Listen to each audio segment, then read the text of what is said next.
You are listening to KLRN Radio, where liberty and reason still reign. All writers are prone to becoming so attached to our characters and stories that we struggle to see why a passage may not be working. It takes another set of eyes to help us nurture our writing to full maturity. At Black Wolf Editorial Services, we strive to enable writers to develop and grow, shaping stories into masterpieces that can stand the test of time. Editing services are provided for all genres and all age categories.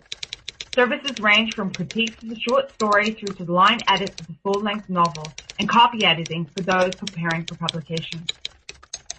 We also offer assistance on generating a writer's bio for your website, as well as help with those book blurbs and promotional material. We won't abandon you to the masses. We want to celebrate with you in your successes. Black Wolf Editorial Services, nurturing your writing into maturity. For a full list of services and prices, visit us at blackwolfeditorial.com. Individuals and businesses with tax problems, listen carefully. Do you feel like you're losing control over your finances? If you owe over $10,000 in back taxes or have unfiled tax returns, we can help you take back control. The IRS is the largest and most aggressive collection agency in the world, and they can seize your bank account, garnish your paycheck, close your business, and file criminal charges. Take control of your tax problems now by calling the experts at Tax Mediation Services and take advantage of the Fresh Start program and new laws that may allow us to negotiate a settlement for the lowest amount possible. Our team of tax attorneys and enrolled agents can stop collections and get you protected so you can take control of your financial future. Tax Mediation Services is accredited by the Better Business Bureau. Call now for a free case review and a price protection guaranteed quote. Call Tax Mediation Services now at 800-610-9050. That's 800-610-9050. 800-610-9050. KLRN Radio has advertising rates available. We have rates to fit almost any budget. Contact us at advertising@klrnradio.com.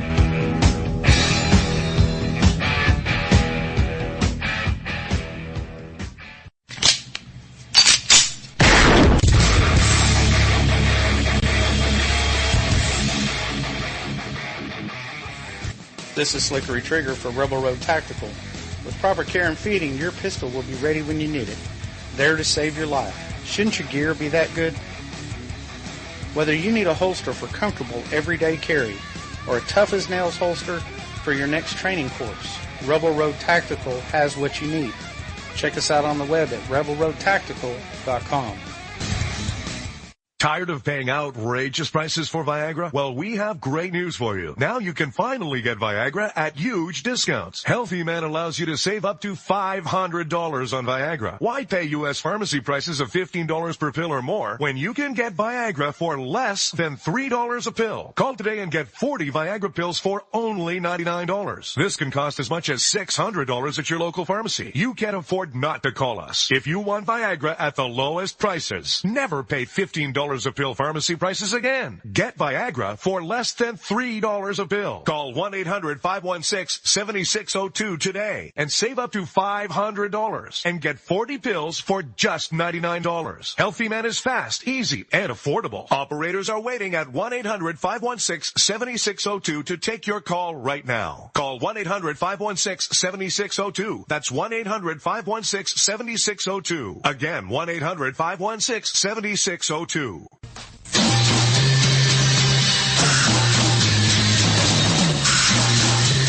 From the East Coast to the West Coast and around the world on the Internet, we're coming to you live from the CCRS studios. WNJC 1360.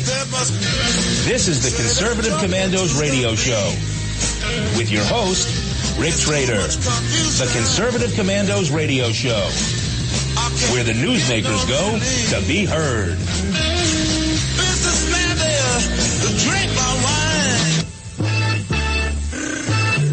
You can call the Conservative Commandos radio show at 856-227-1360.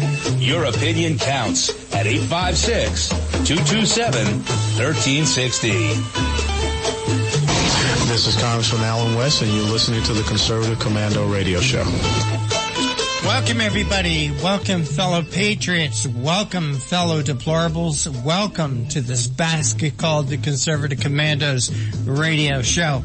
We're coming to you live from the studios of the Conservative Commandos radio network at WNJC 1360. And that is our flagship station in Philadelphia and around the world on the internet with American Patriots Broadcasting, TalkStream Live, SHR Media, K98 Talk, iHeartRadio, AM, FM 24/7. We are indeed everywhere. We are everywhere. And joining me today as my co-host is the President and CEO of Frontiers of Freedom, George Landreth. George, welcome to the Conservative Commandos radio show. It's great to be with you, and it's an historic day. Well, George, last night the Cubs won a World Series for the first time in 108 years. Interesting enough, there's 108 stitches that hold a baseball together, so maybe there's destiny and all that. But you know, the only thing that happens less frequently than the Cubs winning the World Series, maybe, is the Washington baseball team. Candidate. Well, the Washington baseball team winning a World Series. Well, I wasn't going to go baseball news. I was going to shift to political news and just say that perhaps the only thing that happens less frequently in Chicago, because the Senators did win a World Series a couple times in the. It was a long time ago, but it wasn't even 100 years ago. I think last time was 1940. It wasn't in my lifetime. Let's put it that way. It was in. I think it was 1940. John, was it Senators 1940? I think it was. Yeah, it might have been in the 30s, but at any rate, it was a long time ago. So, yes. Point well taken. Yes. But no need to take unneeded jabs at the guy who's from Virginia. What I was getting at, and the thing that I think is even more rare than the Cubs winning the World Series, is a major party candidate being publicly discussed about an indictment. Just days before the election.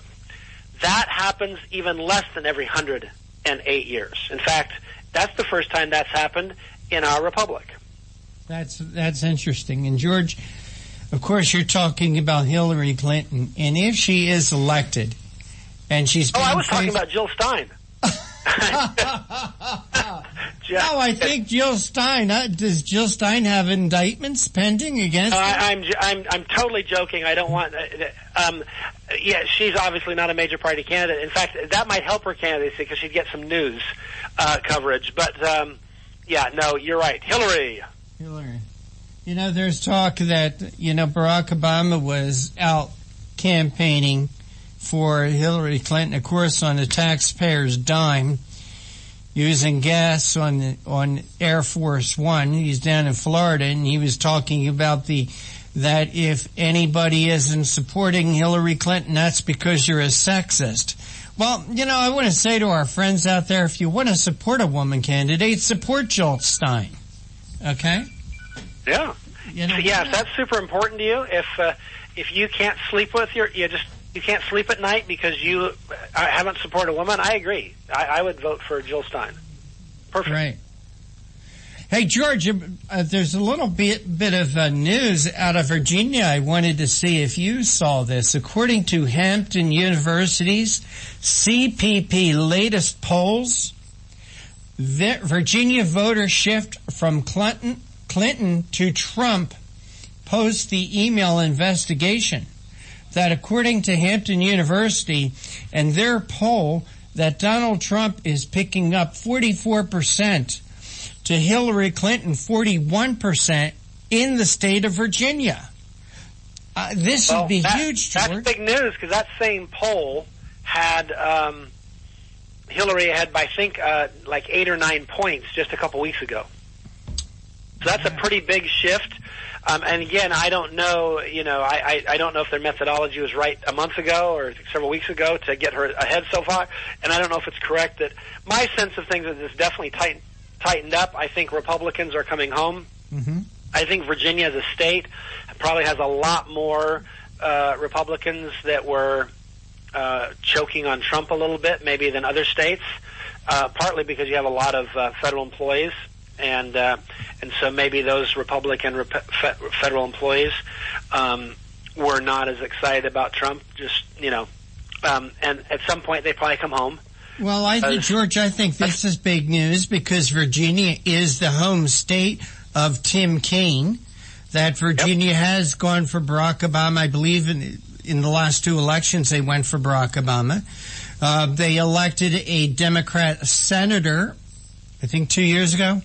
Was that right? You know, so this would be a huge boost for Donald Trump. That is correct. If that happens, if Donald Trump wins Virginia, then he should win Florida and Ohio, because quite frankly, in the last few years, Virginia has probably become more purple than either of those two states.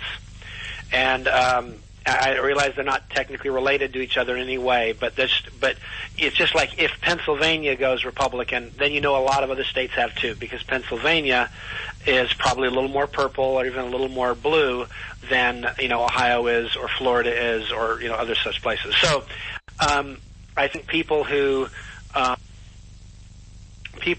that this was going to be a rough campaign cycle are seeing what I think you and I have been talking about. And it's not, and I don't mean this to sound like I think that that Trump's campaign has been a perfect campaign. He's made lots of missteps. Far from it. He's had a hard time being focused. It's improved a lot since Kellyanne Conway took over the helm, and that's, I think, been welcome. But even there's been, I think, some, at times, lack of focus, where he's not giving his very best message. He's giving his fourth best message or his fifth best message, or sometimes a message that's a complete waste of time and isn't well calculated to build support from, you know, people who he needs to win over. Having said that, I've always thought he would win, because this is about a bigger issue than how he's running his campaign. This is really about, can America stand 4 more years of what we've just been through for the last 8? And most Americans realize it's time for a change. It's a change election, and Donald Trump is the only one of the 4 candidates out there that can really, I think, credibly say that he can lead in a direction of change. Hillary certainly cannot make that claim. I don't even think people who to this day are supporting her say, I'm voting for her because of change. No, they're voting for her because they, you know, want to see more Obamacare or something crazy like that. I mean, but they're, you know, so to me, what we see happening here is what I'm pretty sure you've always thought, and I know what I've always thought was going to happen, which is the weight of the last 8 years was going to catch up with her. And what we see, part of it's that, part of this is Obamacare. The news in Obamacare is that it's imploding and exploding. That's harming tremendously. It's even been referred to by some people in the mainstream media as an October surprise. In other words, the news has been so bad and so kind of poorly timed. And then you have the FBI revelations on top of that. And I think what you see happening is going to continue happening. I think she's in free fall. Well, George, and you and I talked a little bit about this just before the show, that let's suppose she does win the election. With these indictments looming over her head, I think that, as we were talking, you know, that would throw our country into a constitutional crisis that we haven't seen since the days of Watergate. And if you can, you know, anybody like me who's older than dirt, who was around during the days of Watergate, I could remember them, knew that while Watergate was going on, nothing else was being done in the country. Our country was stagnated by Watergate. Right. And the same thing would be happening. And there, you had a different situation. You had a president who was he wasn't indicted or under threat of indictment at the time of the election. This occurred after the election, many months after the election. But here we would be electing somebody knowing full well that the likelihood is that the president will be facing indictment. So then what you'll see is you'll have Barack Obama would probably be forced to pardon her, which would, of course, end that constitutional crisis. But can you imagine she's at that point, how completely if you will, weakened she is. Essentially, the pardon before she takes office would effectively be like kryptonite. She'd have no moral authority, no mandate, no support from anyone. There would even be, I think, some Democrats who would have to distance themselves from her because they've never had a president that, in order to serve, had to be pardoned. Well, look what the pardon did to Gerald Ford. Gerald Ford pardoning Richard Nixon. That killed Gerald Ford's credibility. The fact that he lost to a little-known peanut farmer a couple years later.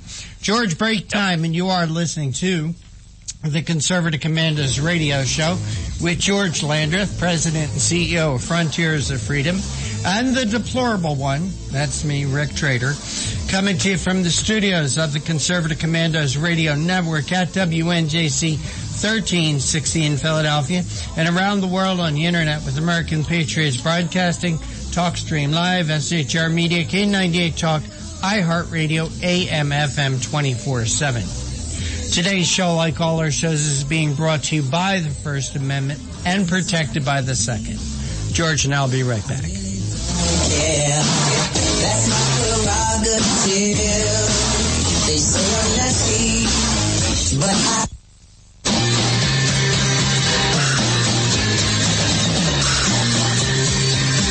The Conservative Commandos radio show is expanding to become the Conservative Commandos radio network. We are establishing a front line of conservative radio broadcasters and ironclad patriots to declare war against the madness of liberalism and the Obama administration.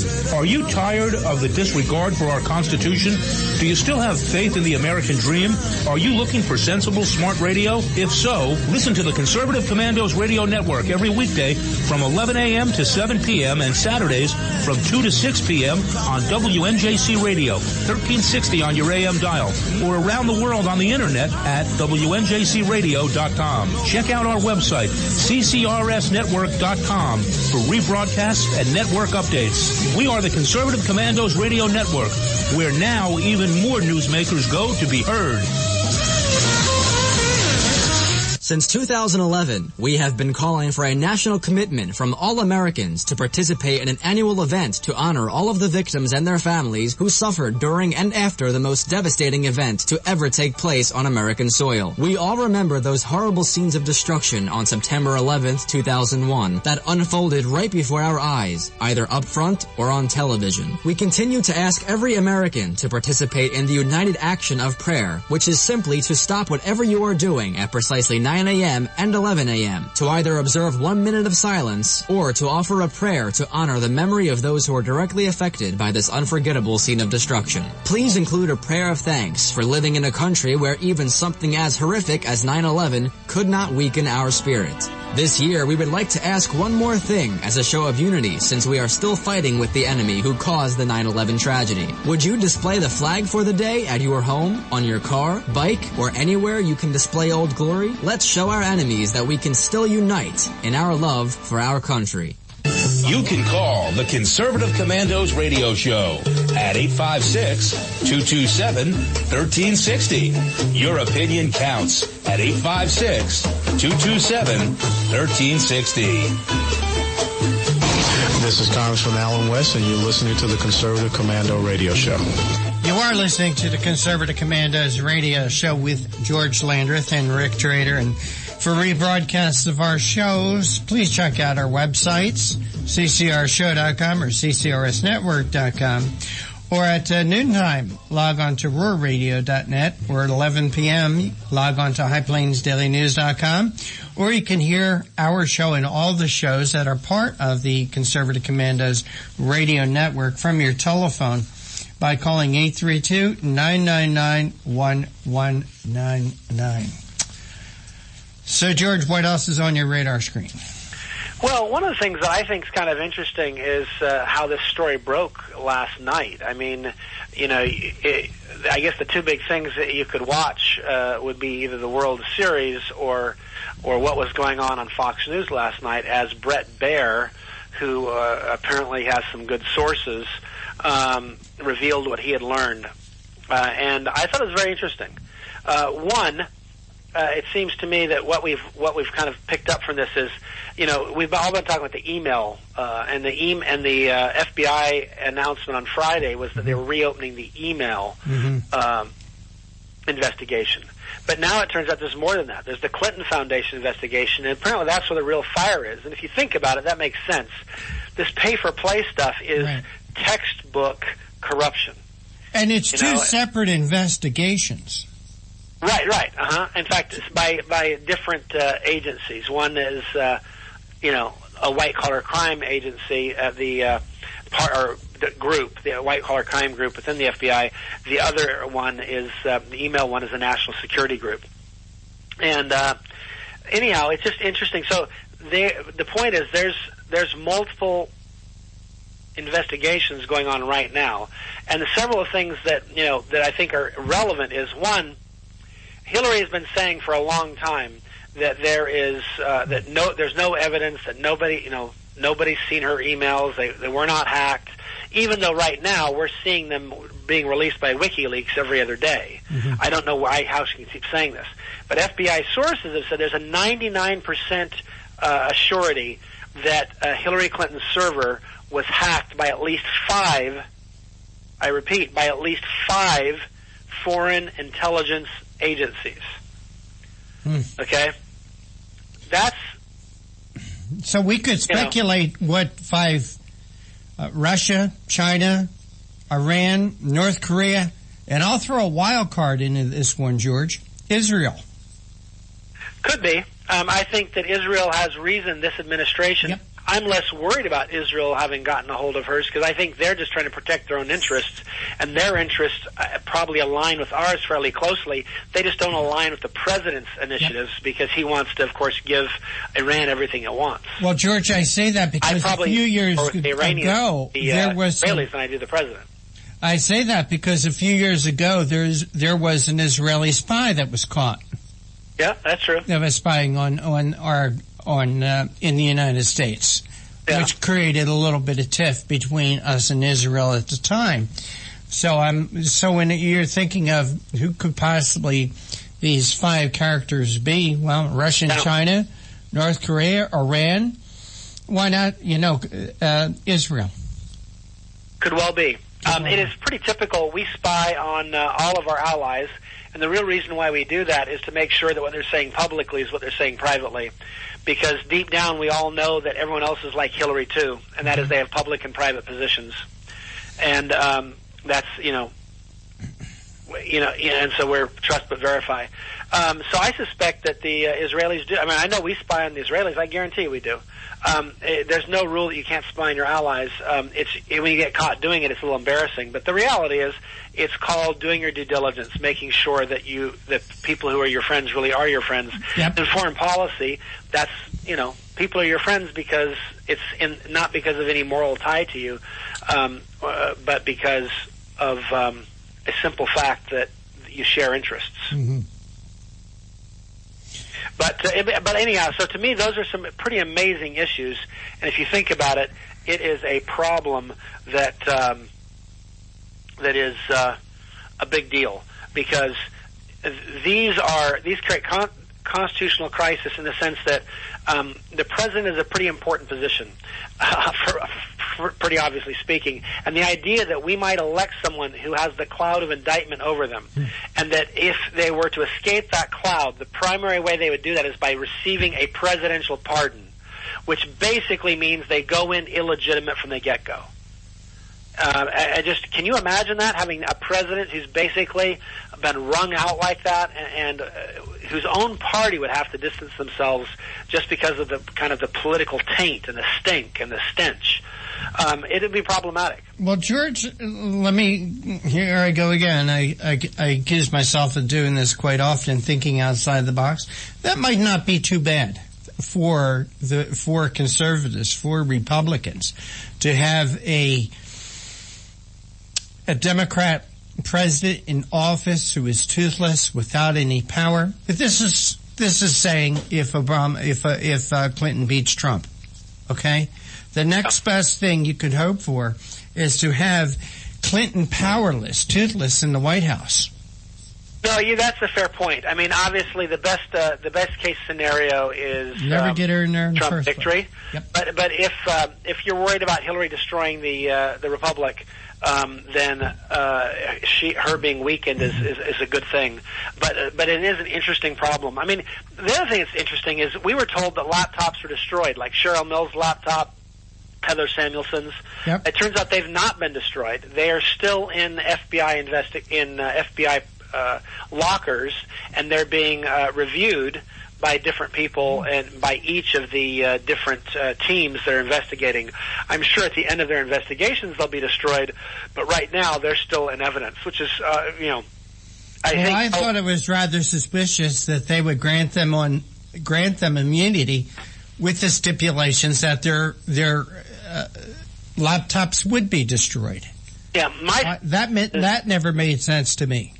Yeah, my guess is that now I think I know what it meant. What it meant was, we'll grant you immunity, you give us your laptops, and we will destroy them.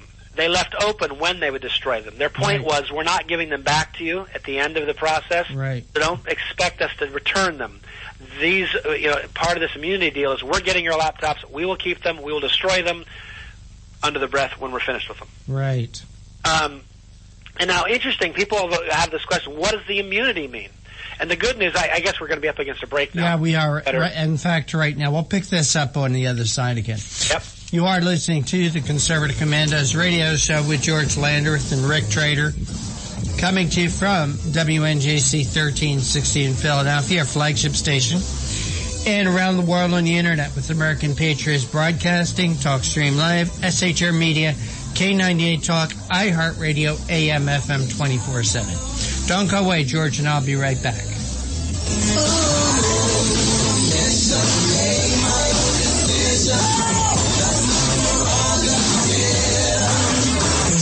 Crazy.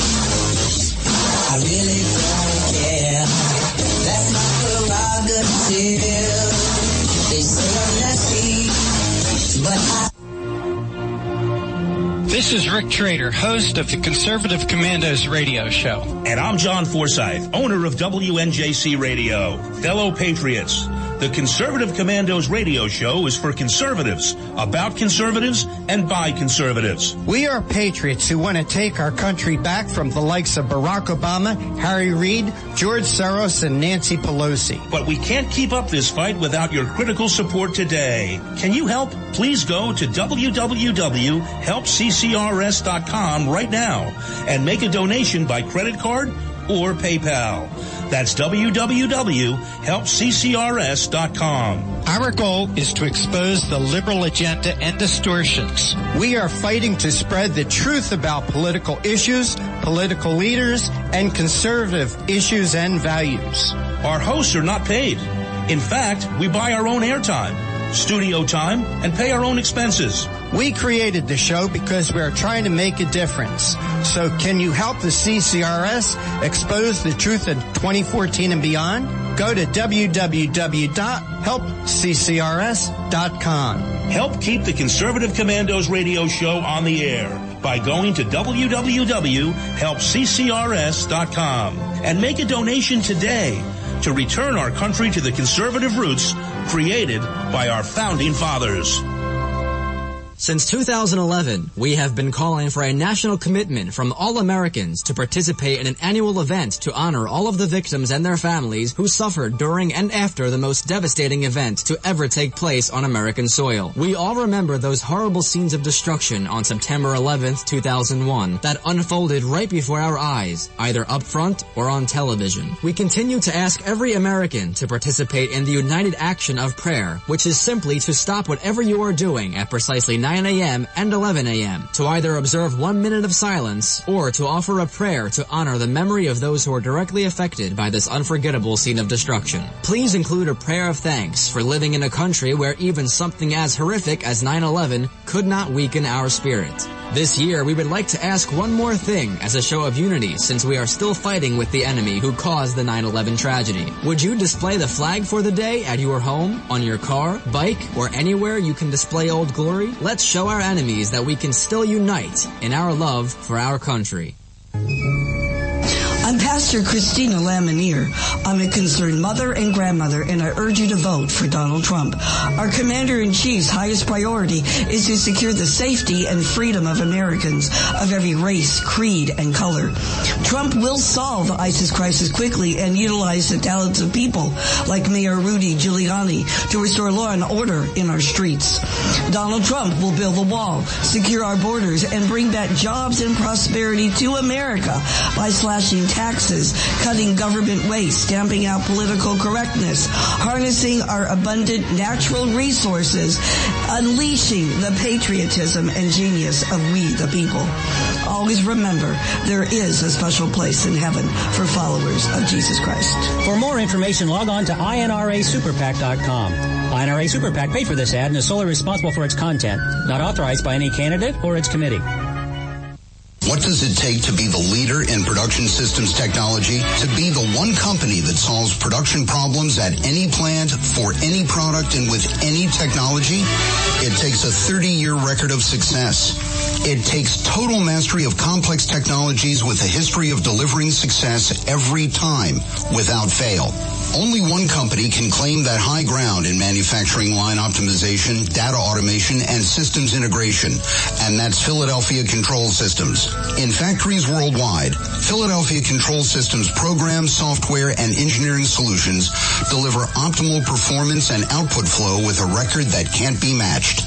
Any plant, any product, any technology. Philadelphia Control Systems, the leader in production automation since 1982. 800-335-9811. PCS4automation.com. That's PCS, the number 4, automation.com. The Conservative Commandos radio show is expanding to become the Conservative Commandos Radio Network. We're establishing a front line of conservative radio broadcasters and ironclad patriots to declare war against the madness of liberalism and the Obama administration. Are you tired, as I am, about the disregard for our Constitution? Do you still have faith in the American dream? Are you looking for sensible, smart radio? If so, listen to the Conservative Commandos Radio Network every weekday from 11 a.m. to 5 p.m. on WNJC Radio 1360 a.m. or around the world on the internet at WNJCradio.com. Check out our websites, ConservativeCommandosRadioNetwork.com and CCRN.com for rebroadcasts and network updates. We are the Conservative Commandos Radio Network, where even more newsmakers go to be heard.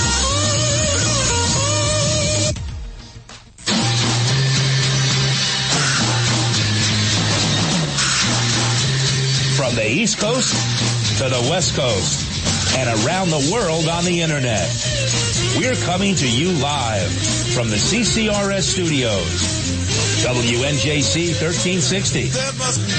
This is the Conservative Commandos radio show with your host, Rick Trader. The Conservative Commandos radio show, where the newsmakers go to be heard.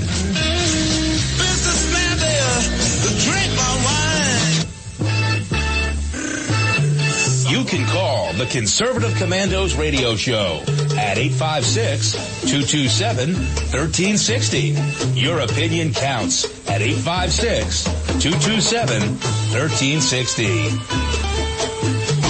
This is Congressman Alan West, and you're listening to the Conservative Commando radio show. Welcome back to the Conservative Commandos radio show with George Landreth and Rick Trader. And for rebroadcasts, check out our website, ccrshow.com or ccrsnetwork.com. Or noontime, log on to RuhrRadio.net or at 11 p.m., HighPlainsDailyNews.com. Or you can hear our show from your phone by calling 832-999-1199. So, George, we were talking about the investigation of the Clinton Foundation and a pay-to-play. And this is a widespread investigation, George. 4 FBI offices are involved. So it just goes to show you how serious they are. And immunity, people may wonder, well, they've already granted these people immunity. Well, immunity is always conditional. You're granted immunity based on the assumption that you told them the complete truth, that nothing you said was misleading, and that you didn't omit important or material facts. Mm-hmm. And it would appear that important and material facts have been omitted. For example, it looks like, I guarantee one of the questions they were asked is, do we have copies of every email that you have on any device anywhere? And Uma Abedin, obviously, somewhere in her home, had a device that had other emails on it. So my point is, these were all conditional, and my guess is that most of these will no longer be. They don't have immunity any longer. That's the part of the thing. If you get up and perjure yourself, because what ends up happening is, to get immunity, you tell them what you're going to say. It's off the record, so it can't be used as evidence. They then determine, okay, we'll give you immunity if you stick to this story, and if this is the true story. But if it turns out you either change your story or that story turns out not to be true, then there is no immunity. Anyhow, so. There were several things I think people were concerned about. Things like, why would they destroy the hard drives? I think we misinterpreted what the facts were, which was the deal was, give us your hard drive, we will give you conditional immunity, and when we have finished with your hard drive, we'll destroy it. You will not be getting it back. This is not a loan. You're giving it to us. It is now our hard drive. It's our computer. And we all assumed when we heard that the part of it was they would destroy it, that meant they had done so. And it appears they haven't, obviously. So I guess what I'm saying is a lot of the things that were clouding and making us wonder what the heck is going on at the FBI look like maybe we jumped to some conclusions. And I will say fairly, because given all hello, I'm a guy who's been targeted twice, once by the IRS, once by the Justice Department and state attorneys generals. I got that this administration has weaponized government and is going after people. So it's pretty rational in my view to assume the worst. But I guess what I'm saying is facts are coming out now. I thought it was interesting when Comey, basically when he wrote Congress, he said, because I previously told you that the matter was completed, normally I wouldn't tell you something like this, 11 days before an election. Mm-hmm. But I told you just a few months ago it was completed, and it turns out it's not. And I have to set the record straight. And I'm sorry that's just right before an election, but, the other side got the benefit of me saying it's completed. I have to now say it's not. And I think that's what that shows was that he was trying to act in good faith, and I always said he was mistaken.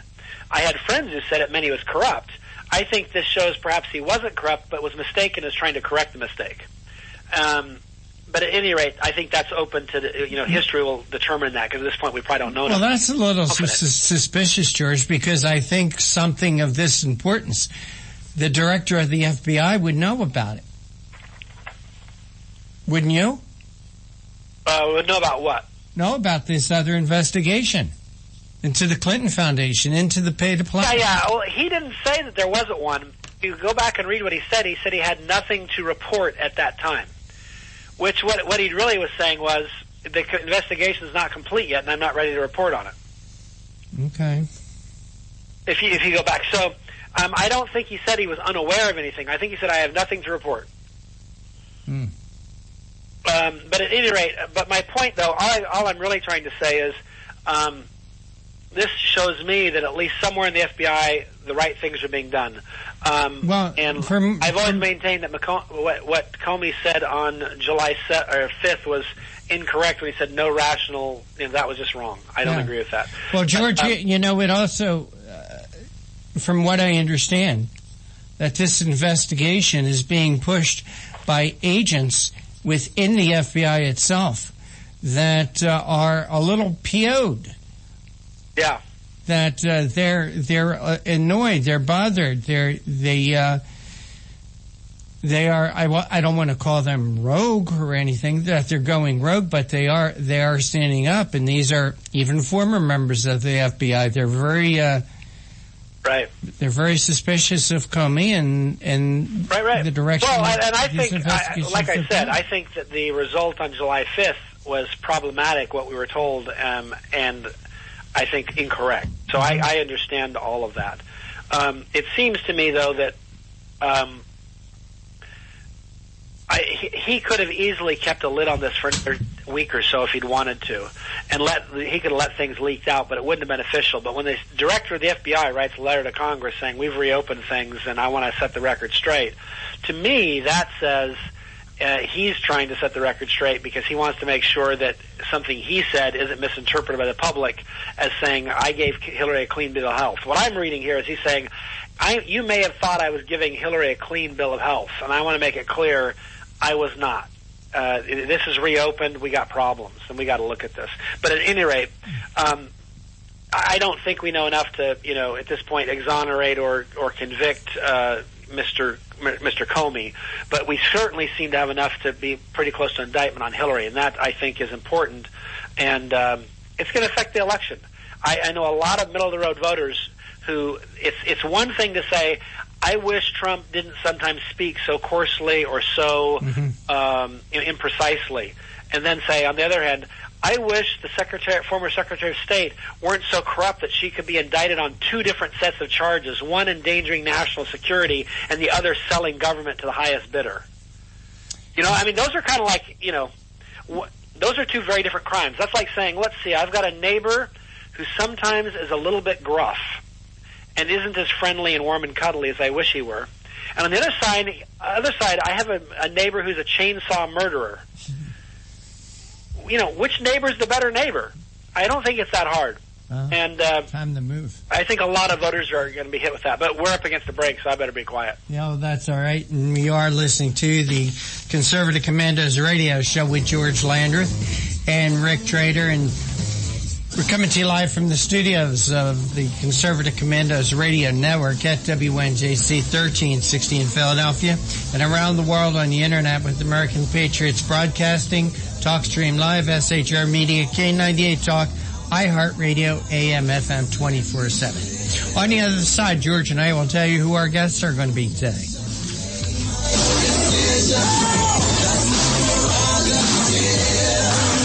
say I'm crazy. I really don't care. That's my prerogative. They say I'm nasty, but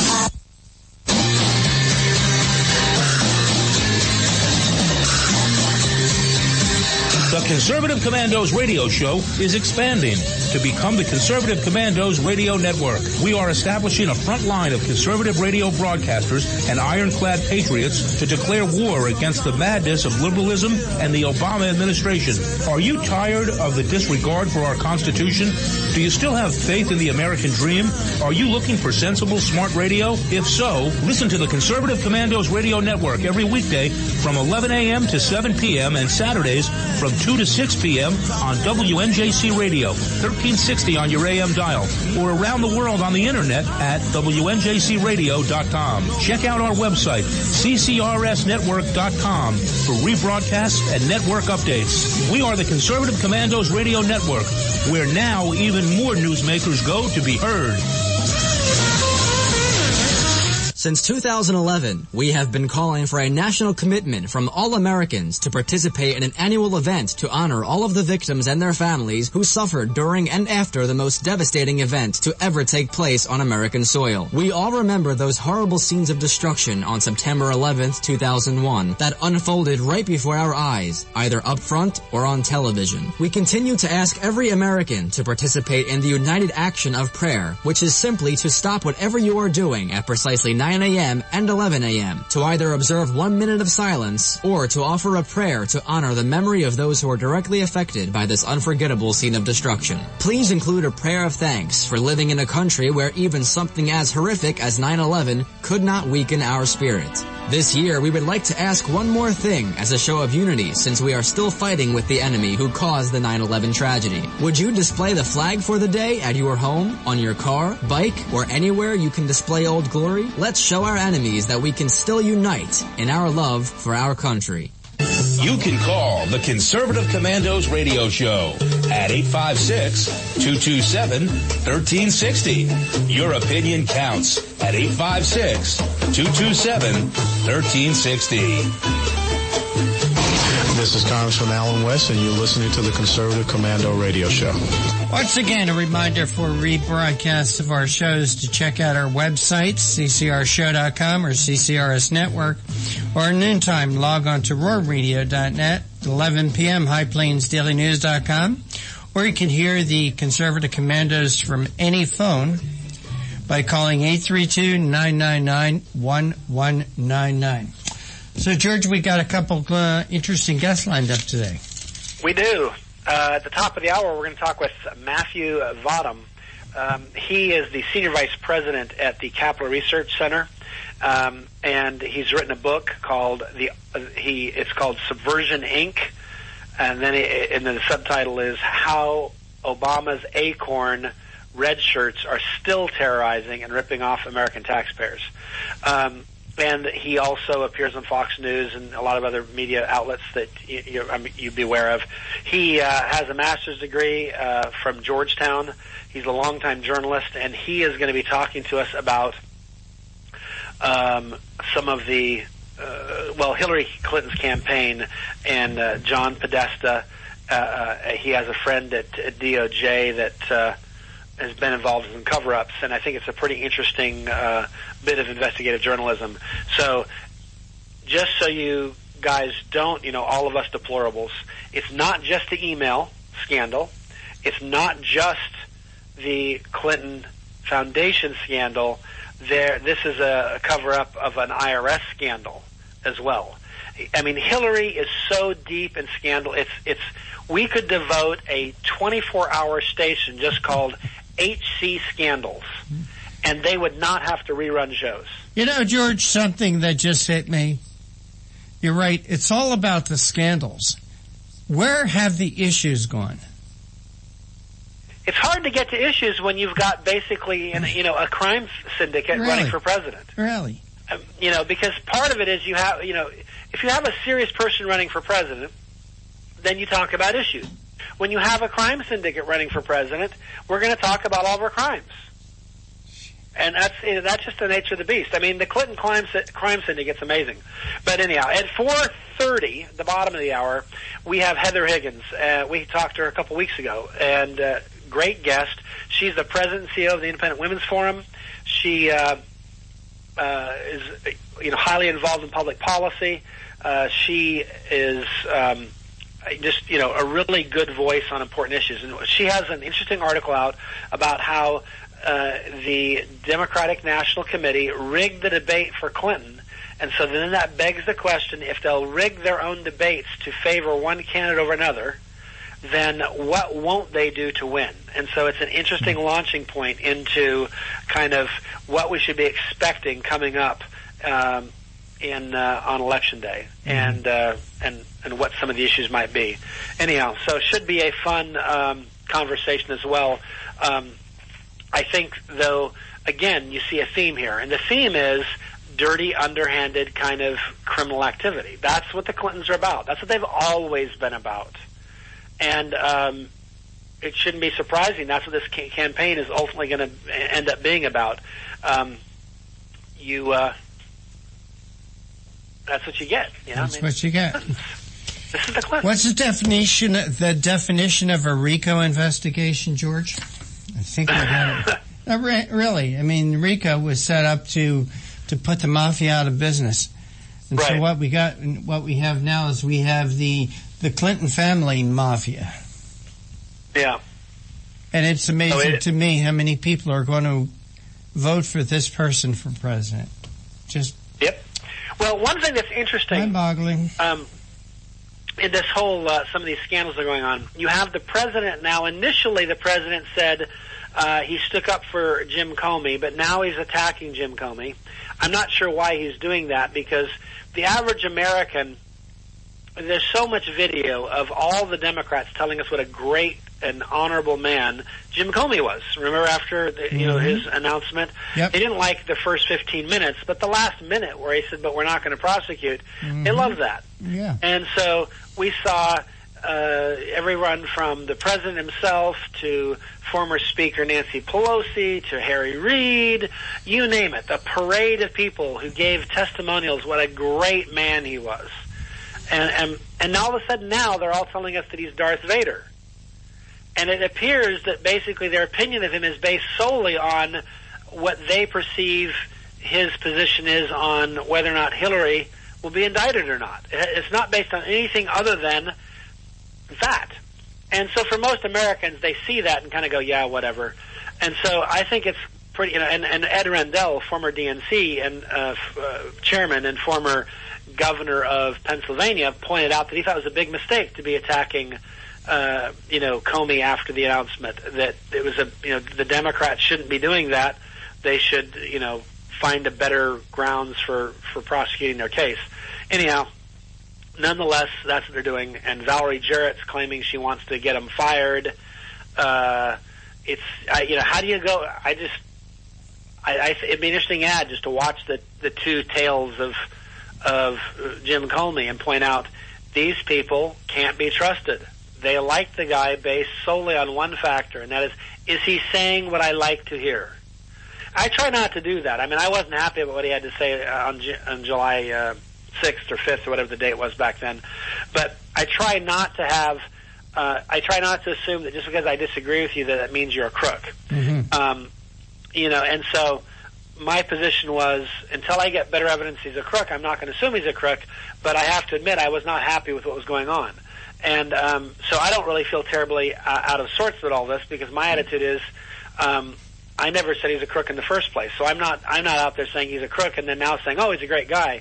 But that's what they're doing. They're flipping. He used to be a great guy, now he's a crook. Mm-hmm. And the problem with liking someone or thinking they're a good person based on if they agree with you or not, seems to me is it's not really a very intellectually sound position. Reasonable people can disagree sometimes, and honest people can disagree sometimes, and so anyhow, my point is it's just funny to watch the Democrats flip on this one. They and I don't think it helps them much, because I think it makes them look too self-interested. Mm-hmm. It's kind of like a coach. Do you like that ref? Yeah.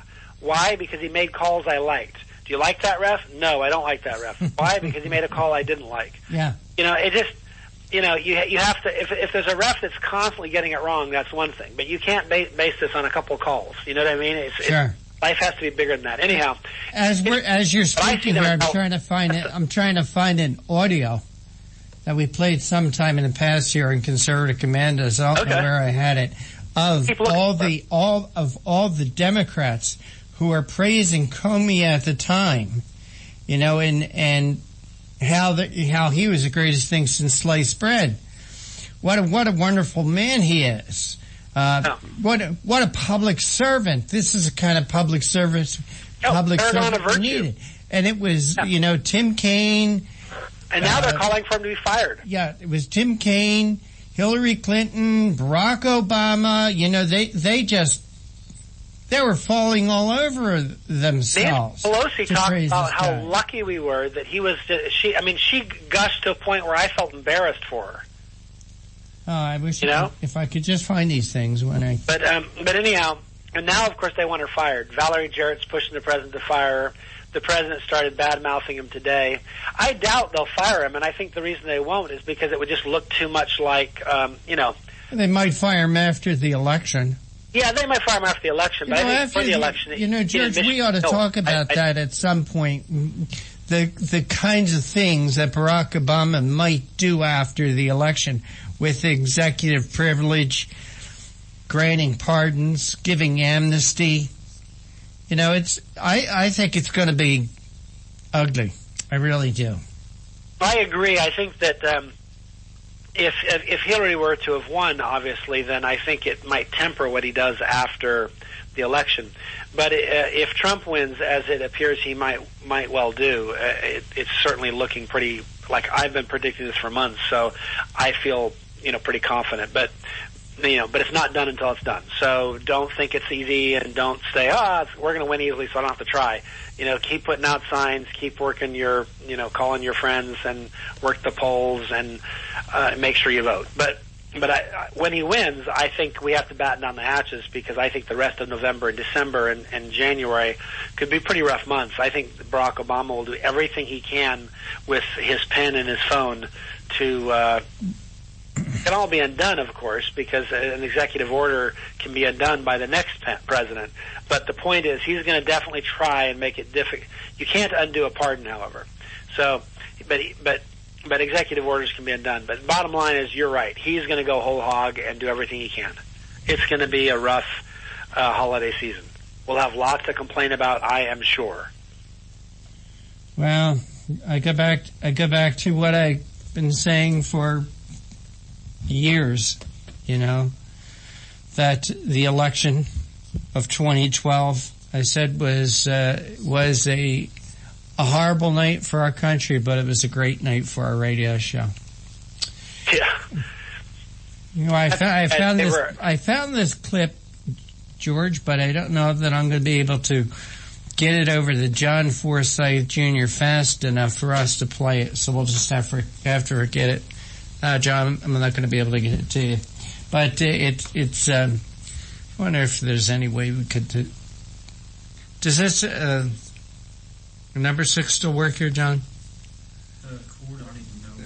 Don't even know where it's at. All right. Well, we'll have to forget that. You'll just have to take our word, ladies and gentlemen, that prior to the reopening of the investigation into Hillary Clinton, and the Democrats like Nancy Pelosi and Tim Kaine were prior to Friday afternoon, this was a guy that they said walked on water. Yeah. He could heal the sick, he could walk on water, he could raise the dead. Yeah. Now they want to fire him. Hey, George, sorry to do this, but break time once again, and you are listening to the Conservative Commandos radio show with George Landreth and Rick Trader, coming to you from WNJC 1360, our flagship station in Philadelphia, and around the world on the internet with American Patriots Broadcasting, TalkStream Live, SHR Media, K98 Talk, iHeartRadio, AM, FM 24/7. Don't go away. On the other side, we're going to be speaking with Matthew Vadum. He's the Senior Vice President at the Capitol Research Center, talking about Podesta friend at the Department of Justice led cover-up for IRS scandal. Don't go away, but we'll be right back with Matthew Vadum.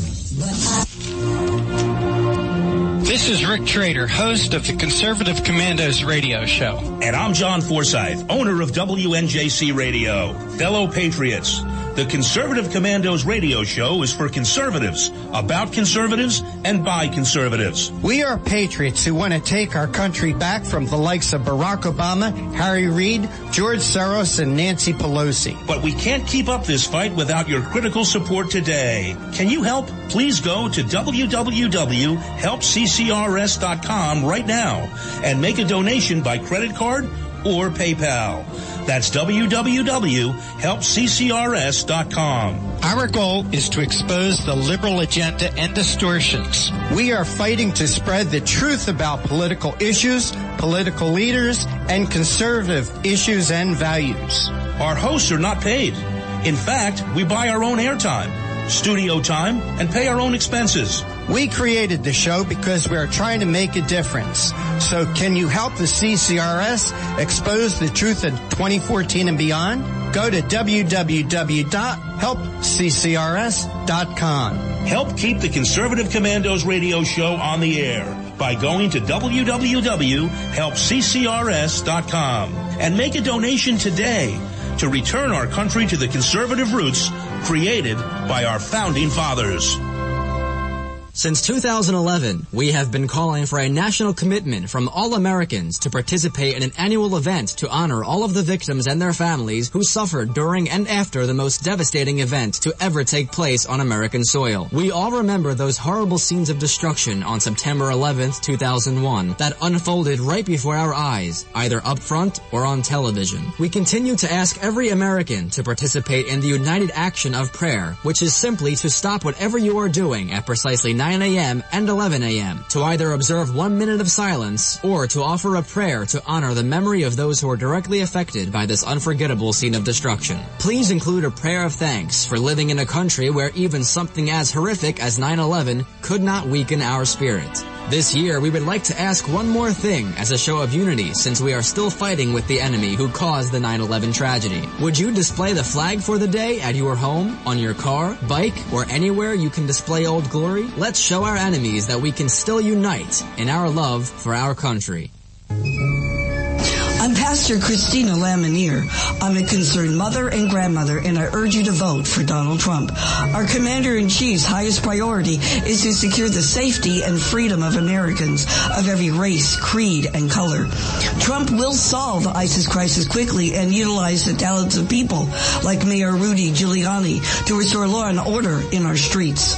Donald Trump will build the wall, secure our borders, and bring back jobs and prosperity to America by slashing taxes, cutting government waste, stamping out political correctness, harnessing our abundant natural resources, unleashing the patriotism and genius of we the people. Always remember, there is a special place in heaven for followers of Jesus Christ. For more information, log on to INRASuperPAC.com. INRA Super PAC paid for this ad and is solely responsible for its content, not authorized by any candidate or its committee. What does it take to be the leader in production systems technology? To be the one company that solves production problems at any plant, for any product, and with any technology? It takes a 30-year record of success. It takes total mastery of complex technologies with a history of delivering success every time, without fail. Only one company can claim that high ground in manufacturing line optimization, data automation, and systems integration, and that's Philadelphia Control Systems. In factories worldwide, Philadelphia Control Systems programs, software, and engineering solutions deliver optimal performance and output flow with a record that can't be matched. Any plant, any product, any technology. Philadelphia Control Systems, the leader in production automation since 1982. 800-335-9811. PCS4automation.com. That's PCS, the number 4, automation.com. The Conservative Commandos radio show is expanding to become the Conservative Commandos Radio Network. We're establishing a front line of conservative radio broadcasters and ironclad patriots to declare war against the madness of liberalism and the Obama administration. Are you tired as I am about the disregard for our Constitution? Do you still have faith in the American dream? Are you looking for sensible, smart radio? If so, listen to the Conservative Commandos Radio Network every weekday from 11 a.m. to 5 p.m. on WNJC Radio 1360 a.m. or around the world on the internet at WNJCradio.com. Check out our websites, ConservativeCommandosRadioNetwork.com and CCRN.com for rebroadcasts and network updates. We are the Conservative Commandos Radio Network, where even more newsmakers go to be heard.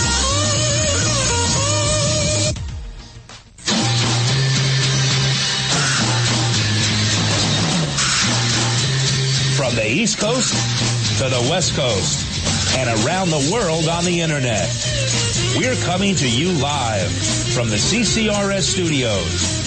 WNJC 1360. This is the Conservative Commandos radio show with your host, Rick Trader. The Conservative Commandos radio show, where the newsmakers go to be heard.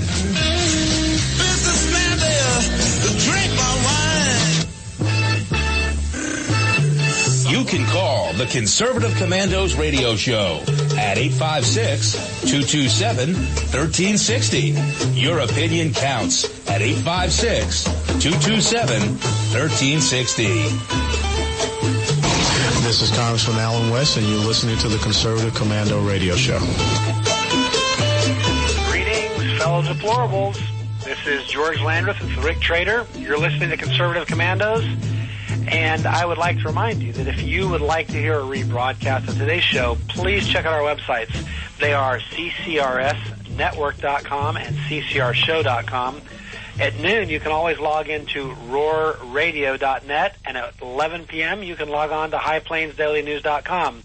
And with the phone and this number, you can always listen to the Conservative Commandos, 832-999-1199. We have on the line with us Matthew Vadum. He is the Senior Vice President at the Capital Research Center. He's also the author of Subversion, Inc., How Obama's Acorn Red Shirts Are Still Terrorizing and Ripping Off American Taxpayers. He writes and he speaks widely on Acorn and has done a lot of work on a variety of funding issues and advocacy issues. He is also a guest on Fox News and at Front Page Magazine and American Thinker. A lot of his work is published at places like the Daily Caller, etc. He's got a master's degree from Georgetown University, and he is a longtime journalist. And Matthew, welcome back to the Conservative Commandos radio show. Yeah, good to be here. Thanks for having me on. Absolutely. You've got an interesting article. Just so you know, you're talking to somebody who has been targeted by the IRS. The IRS had to, not just my allegation or assumption, they had in litigation to release a list of the groups that they had targeted. We were among those, but that they said they targeted. And we're part of the subpoenaed list of people that DOJ and state attorneys general were trying to get information about on the climate change stuff. So I'm kind of tired of the government. Well, yeah, they do go out of their way to harass conservatives, don't they? They do. But you've written an interesting article about John Podesta, of course, a campaign head over at Hillary's camp. What does he have to do with the IRS scandal? Because I thought this was all Lois Lerner, but it turns out it works its way back to Hillary. Well, right. The person who investigated. One of the key people who investigated the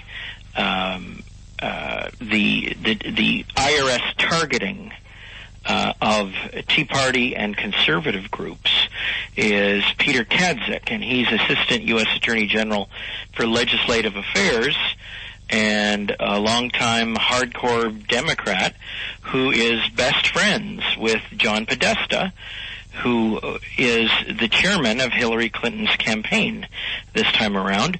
He's been in tight with the Clintons for a long time. He was even White House chief of staff in the final years of Bill Clinton's presidency. So he's been involved.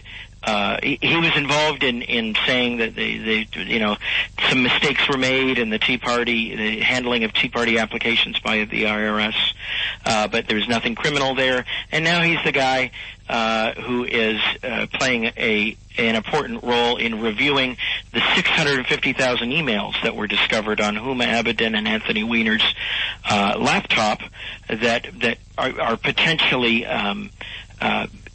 sensitive or classified documents from the government that should never be there. Huma Abedin, for those listeners who don't know who she is, she has been basically joined at the hip with Hillary ever since Hillary was First Lady in the 1990s. She started as like an intern in the First Lady's office, and then the relationship flourished. One journalist at the time referred to Huma Abedin as the Clintons, as the Clintons' daughter. They were that close. And Huma Abedin herself has connections to the Muslim Brotherhood. Both of her parents were, radical Islamists, and we're very active in helping the Muslim Brotherhood, and they even had ties to Al Qaeda. So it's very messy and complex, and at times hard to understand. But there's a lot of bad things happening, and this guy in charge of this probe, Peter J. Kadzik, is a longtime, Democrat operative, and he really should not be in charge of this review of the 650,000 newly discovered emails that could have been from Hillary's Department of State operation. Now, what is his tie to Hillary's campaign? What's that? The tie is that his best friend is John Podesta, Hillary's campaign chairman. The tie is at the very top. Yeah. This would be the same if it were on the right. If it were with Republicans, this would be like finding Steve Bannon, the CEO of Breitbart News, who's now temporarily CEO of the Trump campaign. This would be like finding out he's involved in some sort of shady business. That hasn't happened, but I'm saying that would be the equivalent on the other side. Yeah, exactly. So and if that were the case, we would not be hearing the end of it until he was forced to resign. But with Democrats, all these incestuous relationships are not considered to be a big deal by the media. That's just the normal way of doing business. So, they might report on them, but they don't make a big deal out of it. Right. One of my observations, and correct me if I'm wrong here, but one of my observations is this. Anytime we see what appears to be a conflict of interest, their answer to us is to say, there's no evidence that it impacted the decision-making. There's no And you're a racist. Right, yeah. Don't forget that. Sexist. Exactly. But there's no evidence it had an impact, so yeah, it looks bad, but yeah, whatever. Yes, they're very lawyerly, aren't they, these Clintonians? Yeah. But the interesting thing is, the standard usually isn't whether or not you've been caught red-handed breaking the law. The standard is usually the appearance of impropriety. And yet, anytime you raise the appearance of impropriety, like your best friend's investigating you, they say, well, there's no proof that he did a bad job on the investigation. What's your proof? The answer is, well, we haven't even seen the investigation. How could I prove that? But that's always their answer. And as you said, and you're a racist or a sexist. But what happened to the idea that government was supposed to be done where it could pass a straight face test, where we didn't kind of all look at each other going, what's going on with this? Why do their friends always get to be the ones who investigate them? That's that old saying, that old legal maxim, justice must not only be done, it must be seen to be done. It must appear to be done. So, yeah, well, the left is really good at using these weasel words and using and rationalizing antisocial and abhorrent conduct. And that's, they've gotten so far because they're good at tricking people and defining deviancy down, as the expression goes. Right. It's frustrating. We've got to take a commercial break in about 2 minutes, but in that intervening moment, and I'd like you to stay through the break if you would. Happy to. Okay, great. But just with that in mind, did you get this information from culling through the various WikiLeaks stuff? I mean, how were you able to link Podesta to the IRS scandal and the fact that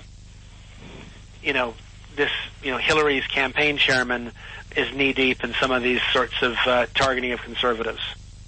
Well, there were other articles being released yesterday, a whole bunch of them, showing the connection between Kadzik and Peter Kadzik of the Department of Justice and John Podesta, but none of them said anything about the Kadzik's. A lot of reporters nowadays are young and they don't have an institutional memory, and they didn't realize that Kadzik is the same guy who let Lois Lerner off the hook last year. So, it's just a matter of being old and noticing these things, right? Having a decent working memory, whereas a lot of people are just going, they don't, when they look at something, they just don't, they don't see the larger implications. So I just got lucky. I was observant. Well, thanks, Matthew. I appreciate your institutional memory and your observation. But we're going to take a quick break, and we're going to come back after the break with Matthew and continue this conversation. There's lots more to discuss, and as you will not be surprised to find out, there is some scandal swirling around Hillary at all times. At any rate, we're coming to you live. She wouldn't be Hillary without it. That's right. It would not be Hillary without it. And we're coming to you live from the Conservative Commandos Radio Network studios, WNJC 1360, which is our flagship station in Philadelphia. And, of course, if you're not in Philadelphia, we're coming to you around the world on the Internet, with American Patriots Broadcasting, TalkStream Live, SHR Media, K98 Talk, iHeartRadio, and AM/FM 24/7. Don't go away. Rick and I and Matthew will be right back.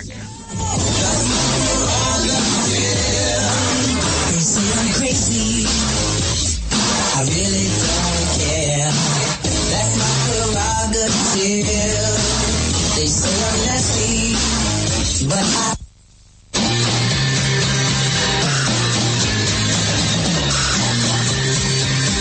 The Conservative Commandos radio show is expanding to become the Conservative Commandos radio network. We are establishing a front line of conservative radio broadcasters and iron...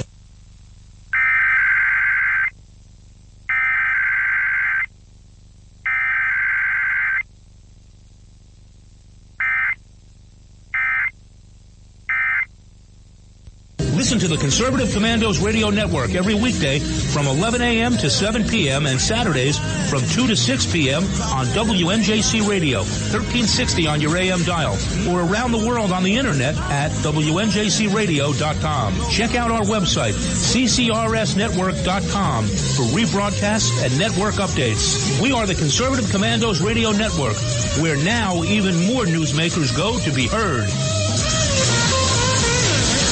Since 2011, we have been calling for a national commitment from all Americans to participate in an annual event to honor all of the victims and their families who suffered during and after the most devastating event to ever take place on American soil. We all remember those horrible scenes of destruction on September 11th, 2001 that unfolded right before our eyes, either up front or on television. We continue to ask every American to participate in the united action of prayer, which is simply to stop whatever you are doing at precisely 9 a.m. and 11 a.m. to either observe 1 minute of silence or to offer a prayer to honor the memory of those who are directly affected by this unforgettable scene of destruction. Please include a prayer of thanks for living in a country where even something as horrific as 9/11 could not weaken our spirit. This year, we would like to ask one more thing as a show of unity, since we are still fighting with the enemy who caused the 9/11 tragedy. Would you display the flag for the day at your home, on your car, bike, or anywhere you can display Old Glory? Let's show our enemies that we can still unite in our love for our country. You can call the Conservative Commandos radio show at 856-227-1360. Your opinion counts at 856-227-1360. This is Congressman Alan West, and you're listening to the Conservative Commando radio show. We're back, just as we promised. This is George Landreth with Rick Trader and our special guest, Matthew Vadum. He's the Senior Vice President at the Capital Research Center, and as I said, he is the author of a book, an interesting title, Subversion, Inc., How Obama's Acorn Red Shirts Are Still Terrorizing and Ripping Off the American Taxpayers. So, and probably, in line with the title, Subverting America's democracy. But we're really glad to have Matthew with us. Matthew's been discussing with us an article he's written, but I would like to just remind our listeners, if you would like to hear a rebroadcast of today's show, please check out our website, CCRSnetwork.com and CCRshow.com. You can always log into roarradio.net beginning at noon, and at 11 p.m., highplainsdailynews.com, and you can always listen to our show with a phone, and this phone number, 832-999-1199. Matthew, I just wanted to ask you a couple questions that I think, to me, were a little bit troubling. Mm-hmm.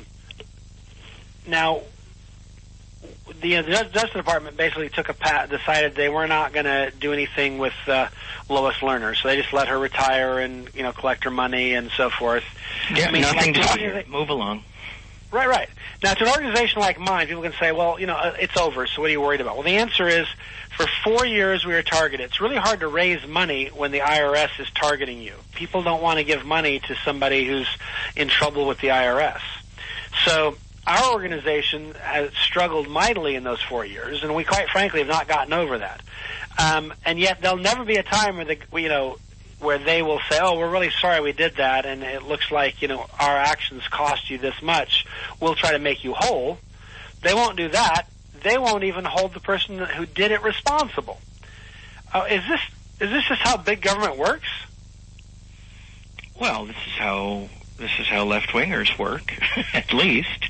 Yeah. They're always wanting to change the subject, and they don't like debating facts because facts don't favor the left and their crazy ideas of social engineering and leveling and massive redistribution of wealth, and the way that they want to reorganize American society, the way that they want to tear down the Bill of Rights, attack the First Amendment, the Second Amendment, Fourth Amendment, the Fifth Amendment.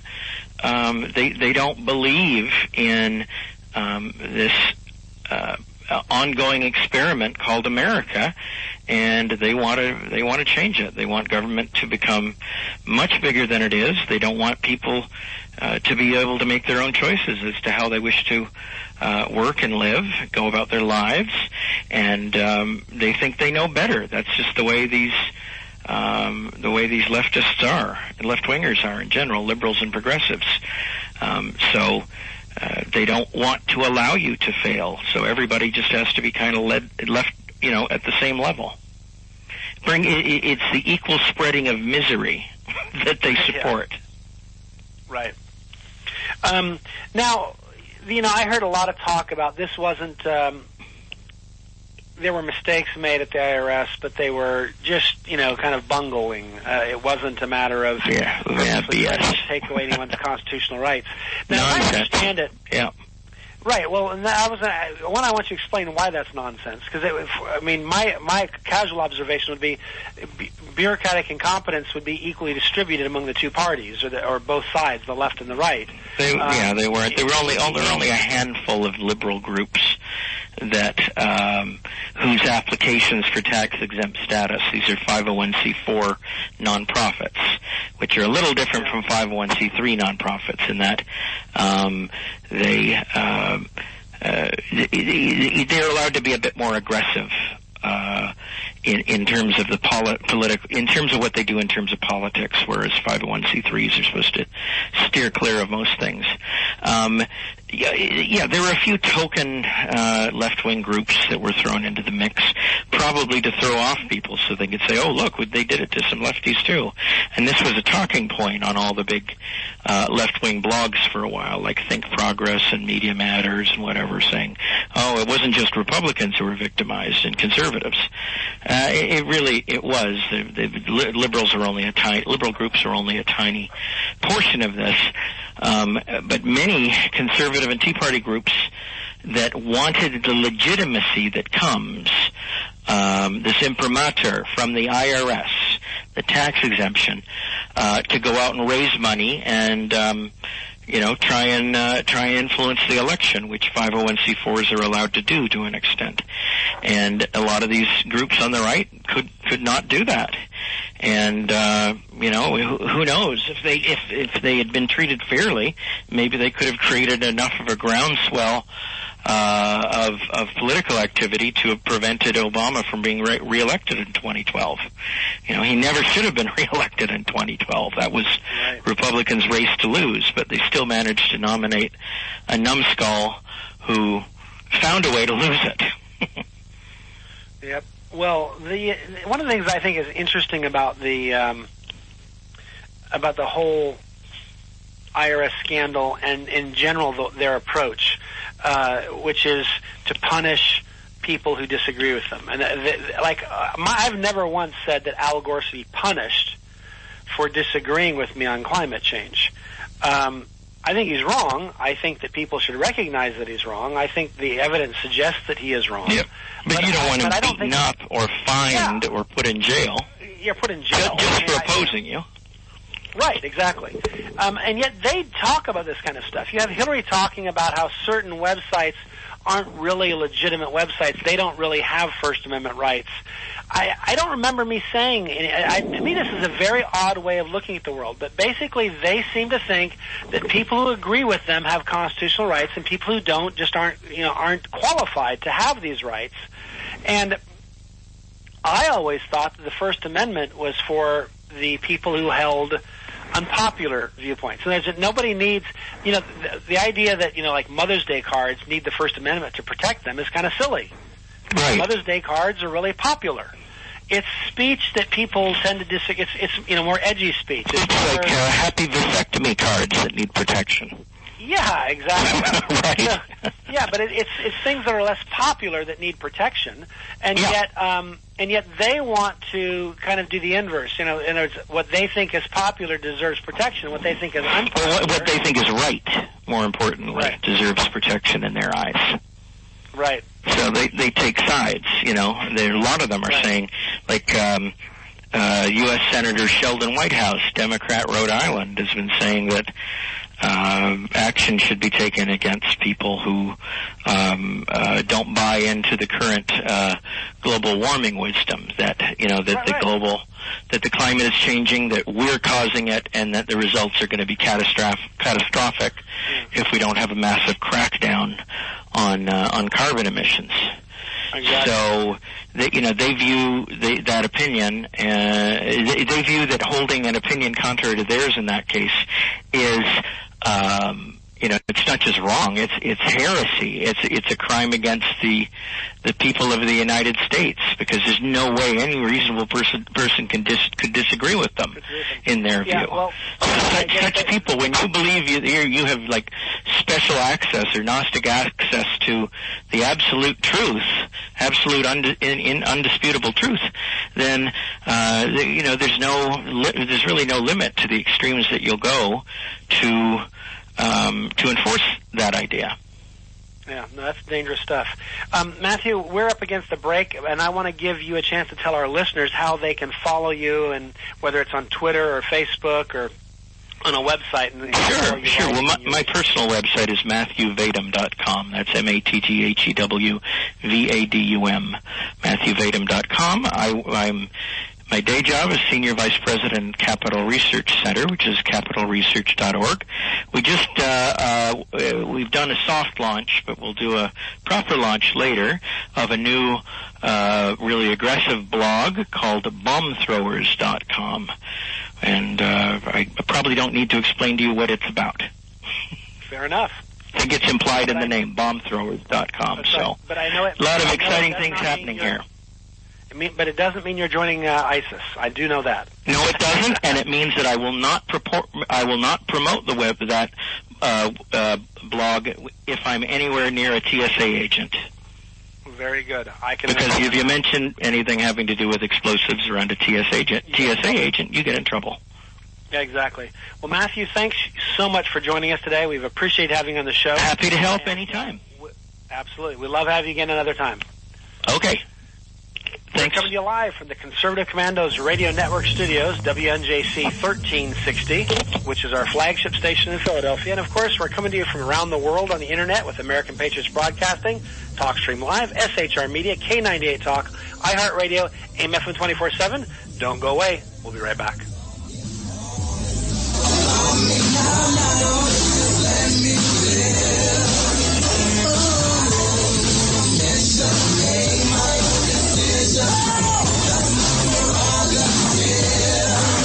They say I'm crazy, I really don't care. That's my prerogative. They say I'm nasty, but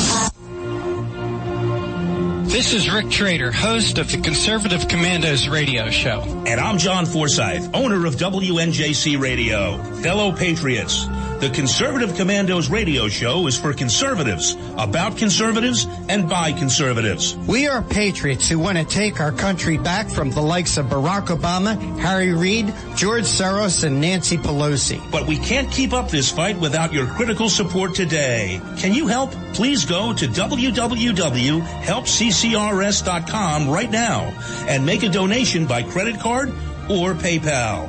That's www.helpccrs.com. Our goal is to expose the liberal agenda and distortions. We are fighting to spread the truth about political issues, political leaders, and conservative issues and values. Our hosts are not paid.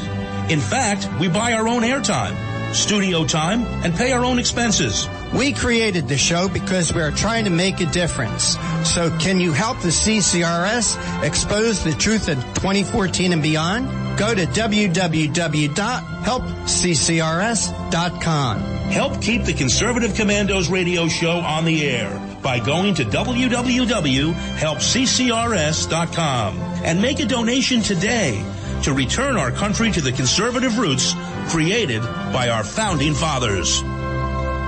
Since 2011, we have been calling for a national commitment from all Americans to participate in an annual event to honor all of the victims and their families who suffered during and after the most devastating event to ever take place on American soil. We all remember those horrible scenes of destruction on September 11th, 2001 that unfolded right before our eyes, either up front or on television. We continue to ask every American to participate in the united action of prayer, which is simply to stop whatever you are doing at precisely 9 a.m. and 11 a.m. to either observe 1 minute of silence or to offer a prayer to honor the memory of those who are directly affected by this unforgettable scene of destruction. Please include a prayer of thanks for living in a country where even something as horrific as 9/11 could not weaken our spirit. This year, we would like to ask one more thing as a show of unity since we are still fighting with the enemy who caused the 9/11 tragedy. Would you display the flag for the day at your home, on your car, bike, or anywhere you can display Old Glory? Let's show our enemies that we can still unite in our love for our country. I'm Pastor Christina Lamanier. I'm a concerned mother and grandmother, and I urge you to vote for Donald Trump. Our Commander-in-Chief's highest priority is to secure the safety and freedom of Americans of every race, creed, and color. Trump will solve the ISIS crisis quickly and utilize the talents of people like Mayor Rudy Giuliani to restore law and order in our streets. Donald Trump will build the wall, secure our borders, and bring back jobs and prosperity to America by slashing taxes, cutting government waste, stamping out political correctness, harnessing our abundant natural resources, unleashing the patriotism and genius of we the people. Always remember, there is a special place in heaven for followers of Jesus Christ. For more information, log on to INRASuperPAC.com. INRA Super PAC paid for this ad and is solely responsible for its content, not authorized by any candidate or its committee. What does it take to be the leader in production systems technology? To be the one company that solves production problems at any plant, for any product, and with any technology? It takes a 30-year record of success. It takes total mastery of complex technologies with a history of delivering success every time, without fail.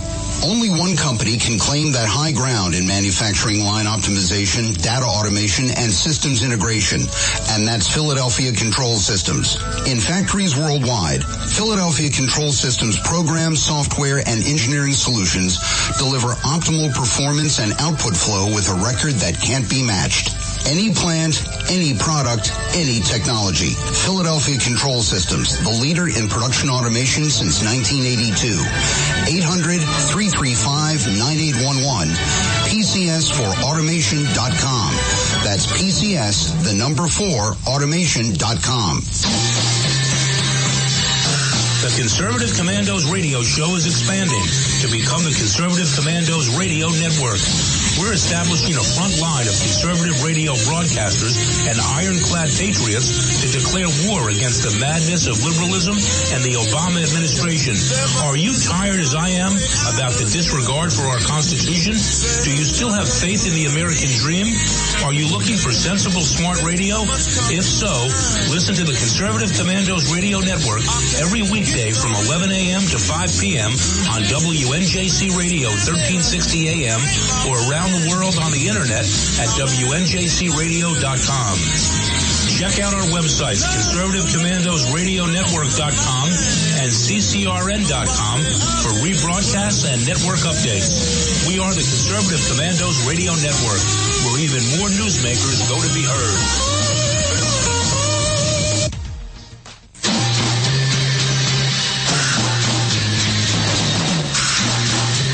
From the East Coast to the West Coast and around the world on the internet. We're coming to you live from the CCRS studios. WNJC 1360. This is the Conservative Commandos radio show with your host, Rick Trader. The Conservative Commandos radio show, where the newsmakers go to be heard. Businessman there, drink my wine. You can call the Conservative Commandos radio show at 856-227-1360. Your opinion counts at 856-227-1360. This is Congressman Alan West, and you're listening to the Conservative Commando Radio Show. Greetings, fellow deplorables. This is George Landreth with Rick Trader, and we have our special guest, Heather Higgins, with us, who I will introduce momentarily, but I want to remind our listeners that if you would like to hear a rebroadcast of today's show, check out our websites, ccrsnetwork.com, ccrshow.com. You can also go to roarradio.net at noon, and at 11 p.m. you can log on to highplainsdailynews.com. And with this phone number and a phone of any sort, you can always listen to the Conservative Commandos. 832-999-1199. We have Heather Higgins, who is the President and CEO of Independent Women's Forum. She is also the chairman of the Independent Women's Voice. I may have got those two backwards, but the Independent Women's Forum and the Independent Women's Voice are sister organizations that work to promote essentially a better, fairer, more innovative, and prosperous country. And Heather is been voted by the Elections and Campaign and Elections magazine as one of the 50 most influential people because of her issue advocacy and as a thought leader. And I think you will see why that's the case as we talk with her, because she's a very, very sharp cookie and understands not only issues but how to communicate them. She's one of our favorite guests here at the Conservative Commando, so welcome back. Heather, it's good to have you with us. Thank you. I'm going to have to get the recording and play that for my children. They won't believe it for a minute. They won't believe it. Okay, well, I know what you mean. I sometimes have the same problem with my kids. Maybe our kids hang out. I don't know. But at any rate, you've written an interesting article about what went on with the debate and how the DNC rigged things with the debate and what's now coming out, and some of the implications that might have for the election. And I think maybe the theory there is that if you're willing to lie, cheat, and steal on Monday, you might be willing to lie, cheat, and steal on Tuesday. Is that a fair summation of perhaps what this overall the argument is? Yes. The Hill called and said, we want you to write something, if you can, about the fact that Donna Brazile had been outed for a second time by WikiLeaks as having shared in advance debate questions from her. And we don't know if she got questions during her Trump debate, but certainly the pattern was already established that they were amenable to receiving questions in advance. And so this was against Bernie Sanders in the primary. And after the first one had come out, Donna Brazile was doing her best to deflect and claim she was being persecuted. I believe she actually used the word persecuted. Yeah, I remember that. She did use that word. And then she also tried to argue that these were stolen emails. And it's kind of like, well, I got that. Someone hacked your account. But you're not addressing the question of whether they're true or not. Correct. Well, that's been true with all of the WikiLeaks, right? That's why the Russians are so important to them, because it's a way of deflecting from the accuracy of the emails that have been... Interesting. Assange today released that it's not the Russians. But, who knows?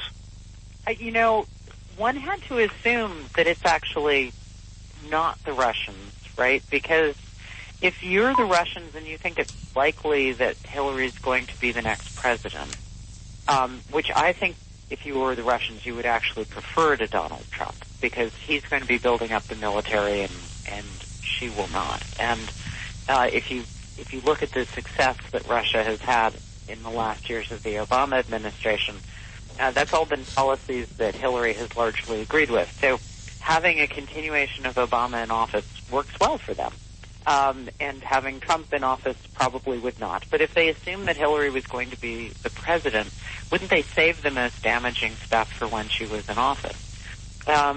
Whereas if you're somebody who actually works in the Clinton campaign or who works in the DNC, and your sympathies are actually with Bernie, and you think that the Clintons are sellouts. Because remember, a lot of the left does not like the Clintons. They didn't want her to be their nominee in 2008.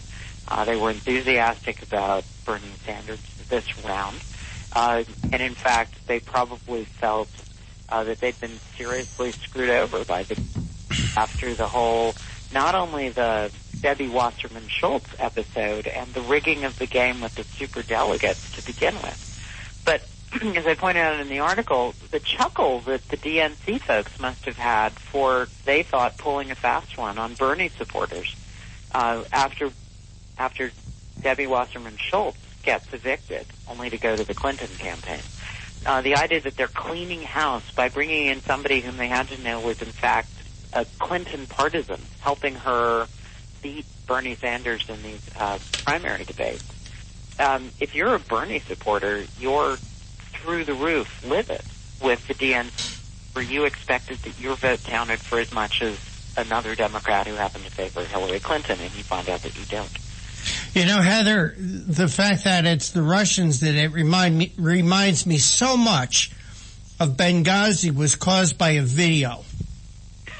You know, seriously, you know, it's like they get caught with their hand in a cookie jar, and they always go, look over there, look over there. Oh, it was caused by a video, or oh, it was caused by Russians.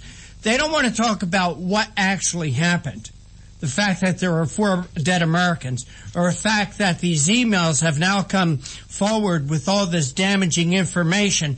They don't want to talk about that. They don't want anyone to think about that. They want to think about all these ghosts out there that created this.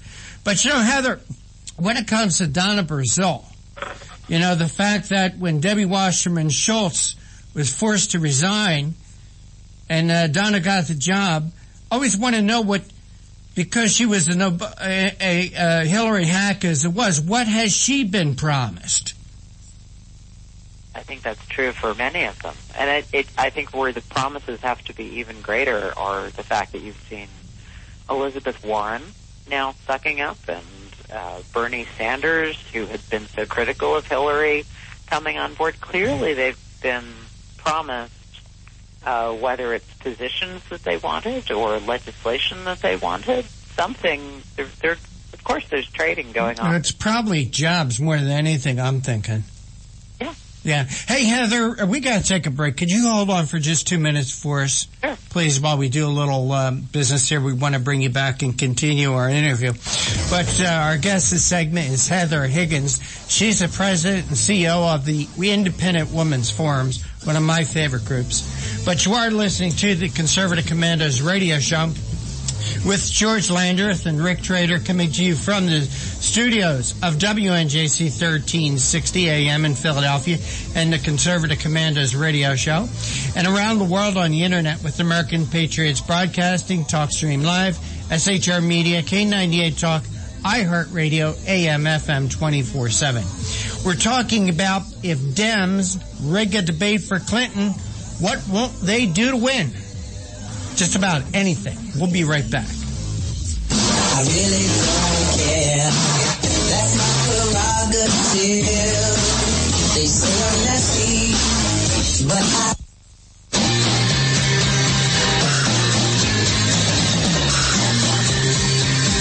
The Conservative Commandos radio show is expanding to become the Conservative Commandos radio network. We are establishing a front line of conservative radio broadcasters and ironclad patriots to declare war against the madness of liberalism and the Obama administration. Are you tired of the disregard for our Constitution? Do you still have faith in the American dream? Are you looking for sensible, smart radio? If so, listen to the Conservative Commandos radio network every weekday from 11 a.m. to 7 p.m. and Saturdays from 2 to 6 p.m. on WNJC Radio, 1360 on your AM dial, or around the world on the internet at WNJCradio.com. Check out our website, CCRSnetwork.com, for rebroadcasts and network updates. We are the Conservative Commandos Radio Network, where now even more newsmakers go to be heard. Since 2011, we have been calling for a national commitment from all Americans to participate in an annual event to honor all of the victims and their families who suffered during and after the most devastating event to ever take place on American soil. We all remember those horrible scenes of destruction on September 11th, 2001 that unfolded right before our eyes, either up front or on television. We continue to ask every American to participate in the united action of prayer, which is simply to stop whatever you are doing at precisely 9 a.m. and 11 a.m. to either observe 1 minute of silence or to offer a prayer to honor the memory of those who are directly affected by this unforgettable scene of destruction. Please include a prayer of thanks for living in a country where even something as horrific as 9/11 could not weaken our spirit. This year, we would like to ask one more thing as a show of unity since we are still fighting with the enemy who caused the 9/11 tragedy. Would you display the flag for the day at your home, on your car, bike, or anywhere you can display Old Glory? Let's show our enemies that we can still unite in our love for our country. You can call the Conservative Commandos radio show at 856-227-1360. Your opinion counts at 856-227-1360. This is Congressman Alan West, and you're listening to the Conservative Commando radio show. This is Rick Trader, and we have our special guest, Heather Higgins, with us right now. I just want to remind everyone that if you want to hear a rebroadcast of today's show, please check out our website, ccrnetwork.com and ccrshow.com. At noon, you can log on to ruralradio.net, and at 11 p.m., you can log on to High Plains Daily News. And with the phone and this number, you can always listen to Conservative Commandos programming, 832-999-1199.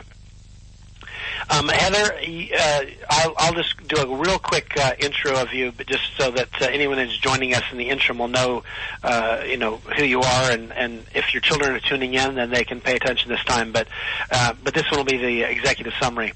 But anyhow, we have with us Heather Higgins. She is the president and CEO of the Independent Women's Forum, and she has also been named one of the 50 most influential people by Campaigns and Elections magazine. And you will see that's because of the way she deals with issues, and she is known as an effective, thoughtful leader in the conservative movement. And she has written a great article. It's in The Hill, and it is on how they, Donna Brazile and the DNC and Debbie Wasserman Schultz, rigged the Democratic debates, and what does that mean for the future, meaning between now and Election Day? What will the DNC do? They're not terribly committed to fair play. They'll even cheat their own. If they'll cheat their own, what will they do to the rest of us? It's been an interesting conversation. So with that, I want to jump back in and just ask you, is it your sense that Bernie Sanders voters have forgiven the DNC for what they did? Are they likely to stay home, or do you think at this point they're just swallowing hard and deciding that Hillary's closer to their vantage point than the opposition? This is nothing more than a guess. My impression was that prior to the last, not immediate, but the last sort of round of WikiLeaks stuff, that a lot of them have made their peace with voting for Hillary. And you see particularly, I saw some number that something like 14% of millennial females wanted to vote for Hillary simply because they wanted to vote for a woman for president, which is, as a woman, I will say, a terrible reason for voting for someone for president. I just don't think that people should be picked based on race or sex or any external characteristic. What you're really choosing here is a direction for the country and somebody that's going to be effective. Heather, we got a man sitting in the White House. I hate to refer to him as president, but basically he's out there saying that if you don't vote for Hillary, you are a sexist. Not only that, now send out a mailer to people saying that if you voted for Trump, you were a misogynist. Okay? So the millions who are going to be voting for Trump are apparently misogynists. And I think that this captures a lot of the problem that the left is having, which is they've been misusing these powerful words like racist or misogynist so long that they're like the boy that cried wolf. Everybody knows that they've taken the power out of these words that ought to be quite fearsome because they've used them in ways that have a high double standard and that only get used when, in fact, they think that they're accomplishing their own ends. And that's, I think, where their idea of standing together shows up is not very together, and people have kind of had it with that. You know, the other thing, Heather, that this reminds me of these tokenism presidencies. We have a token president right now. We had the first black president. Well, how has that worked out for us? So now we're going to elect somebody else because they are who they are? They are a woman? I mean, this is ridiculous. We need leadership in this country. Not a black or a white or a man or a woman, but we need a real leader. And it's kind of perturbs me. What did you say? 14% of the millennials are going to vote for her because she's a woman? Well, heck, for that, they should vote for Jill Stein. Jill Stein would make a heck of a lot better president than Hillary Clinton would. Heather Higgins would make a heck of a lot better president than Hillary Clinton. I mean, that's the truth. I mean, Jill Stein is probably the same ideology as Hillary. The difference is she's probably not a criminal. Well, probably not. Okay, but you know that there's been this sort of. But Heather would give us a good conservative, so I could get behind Heather for the White House. Thank you. Well, Bill Buckley wrote a column, back in the early mid-'90s, saying that I should run for president. So I appreciated him and I thanked him as I'm thanking you, but really this is not something that's at all appealing to me. But I appreciate the thought. Well, you see, that's the sign of a true leader. In my opinion, a true leader is somebody who really doesn't want the position, but maybe thinks they can do a better job than the people who actually want to run, who are running. Well, that would be the Cincinnatus approach, right? The Roman general who reluctantly went into the public square, did what he needed to do, and then went home. And, you know, you can admire that. But hopefully I won't be needed in that capacity. But thank you. Well, we sure do need leadership. You know, Heather, it's one of the reasons I started this radio show, to be honest with you. You know, I was very influenced by the John Adams series that was on HBO. And when that series was based upon letters that was written between John Adams and his wife. And in one of these letters, he said to her, we need leaders that are going to put the country first, that are going to put the country ahead of party politics and personal gain. And that's not what we're seeing. We're seeing everything but. You know, when you look at Hillary Clinton and all the things that she's been involved with, it's all been about personal gain. There's an expression, I wish I could remember who coined it, but it was things start out as a cause, turn into a business, and end up as a racket. Fortunately, I think that we're at the racket stage for a lot of this. And that's why the country is revolting. And that's why Donald Trump, who certainly did not need the headache of being president, decided that he'd throw his hat in the ring because he took one look at the way things have been going sort of steadily downhill and are ignoring some pretty grim realities that are out there, and said enough is enough. Hopefully he will be a return sort of normalcy that we haven't had in quite some time. George, with that, I'll back out and you can continue the interview. Well, Heather, you know, one of the things that I think with the revelations coming out with the at least two FBI investigations, the email one being reopened, and the revelations or the leaks that there's a major one going on with the foundation. I'm expecting Hillary to. What I see is panic. When I see the way they're responding, the president attacking the FBI director, the very people who used to tell us he was a paragon of virtue and we were very lucky to have him, but now are saying he should be fired. I see kind of full meltdown mode. that tells me that there'll be some wild casting about in the last week of the campaign. That's what desperate things, even wild animals, when they're desperate, kind of lash out and do, sometimes surprising and irrational things. Is that a fair statement? Do you think that's what we're likely to see, or do you think that they have a steady plan to implement these last few days? There was some extra campaigning in Michigan, as I recall hearing about, and then I heard that today Obama went to Philadelphia. This is not someplace where Obama should be needed, and that's sort of an indicator that they are in panic mode, that they are sending their most powerful surrogates to places that ought to be their strongholds. It sounds like they're trying to, put their thumb in the dike and keep it all from imploding. The rumor had been going around for weeks now, going to Democrat donors that they didn't need to worry that they had major bombs to drop on Trump in the form of 9 hours of tapes. And putatively that was going to come out today.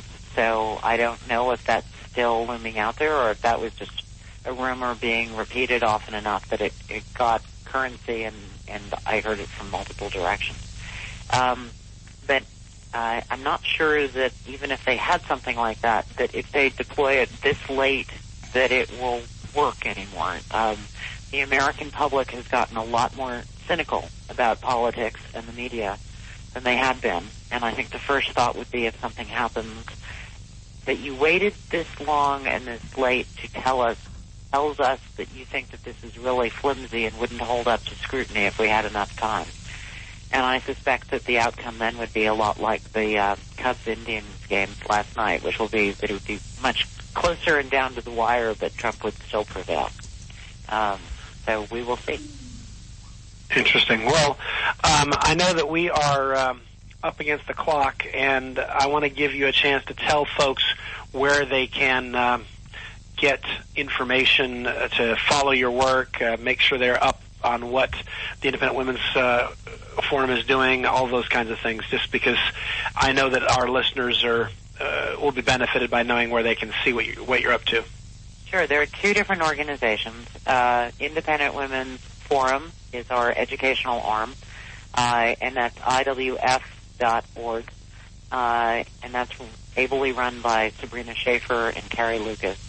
And I merely am the chairman of the board there. And then at IWV, which is independentwomen'svoice.org, that's what's called a 501c4 advocacy organization in the terms of the IRS. That sort of takes the education work and tries to really apply it to legislative issues and occasionally to campaigns, etc. And that's IWV.org. And the one other website I just want to flag for your listeners as Obamacare really fulfills all the predictions that were made about how it was going to collapse and be awful. There's a website that we put up called healthreformquestions.com. It is designed to talk to people who are still sort of soft supporters of the law, or at least the intentions of the law. As honestly, I think all of us wanted more affordable care at a better cost and everybody to be covered. But there were a lot smarter, better ways to do it. And this leads a lot of people through some commonly held misperceptions in the form of a Q&A format. We've run out of time, but I want to thank you, Heather, for being with us. We will be back tomorrow. Appreciate you being here. Don't go away. Tomorrow we'll be back on the air.